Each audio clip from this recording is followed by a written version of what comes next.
from the coastal plain of the Delmarva Peninsula, as the entire eastern shore peninsula would later come to be known, the surveyors passed into the rolling northern Piedmont of Cecil County in Maryland and Chester and Lancaster counties in Pennsylvania. What they saw of the human-made landscape differed from eastern shore Maryland.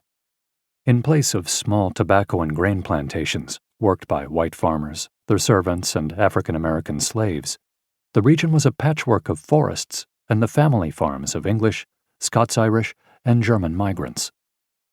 As the surveyors moved west, through the fertile Piedmont to the North American continent's aged eastern mountains, they crossed the broad, shallow Susquehanna River. By the end of September 1765, they had hauled their party up and down South Mountain, the northernmost of the Blue Ridge Mountains.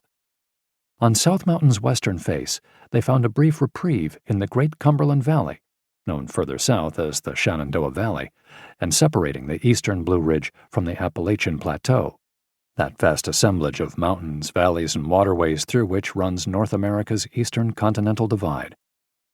The further inland the surveyors traveled, the smaller and more widely dispersed the farms. Longer, colder winters meant shorter growing seasons and more time devoted to surviving the fallow months.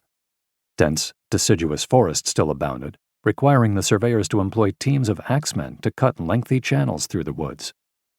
As the surveying party traversed the hills and valleys between South Mountain and the foothills of the Allegheny Ridge, they used wagon roads and trails originally cleared by native hunters and traders.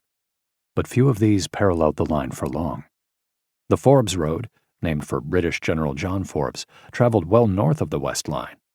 Braddock's Road, beginning deep in the Shenandoah Valley and named for Edward Braddock, another British general, ran parallel to the line for a little over 50 miles, between Fort Cumberland in western Maryland and the site of the first battle of the French and Indian War, Fort Necessity, just over the line in Pennsylvania. Mason and Dixon ultimately cut their own path. Nothing in either the human-made or natural contours of the region suggested a straight line, let alone a straight east-west line. As autumn deepened, the surveyors returned east. The following spring, they would ascend the Appalachian Mountains and spend the summer hacking their way through mountainous terrain to the survey's endpoint, a little over 10 miles outside present-day Morgantown, West Virginia.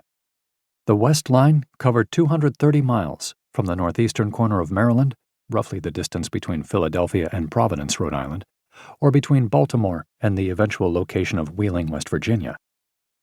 About half that journey was through mountains. The Appalachian Plateau sits across the line at an oblique southwest to northeast angle, a giant boomerang-shaped range of mountains and valleys about 150 miles wide and rising to a height of over 3,200 feet above sea level, many of its dense coniferous forests more akin to the boreal forests of Canada than those of the Cumberland Valley or the Piedmont. The rivers and streams flowing down from the mountains also cross the line at oblique angles.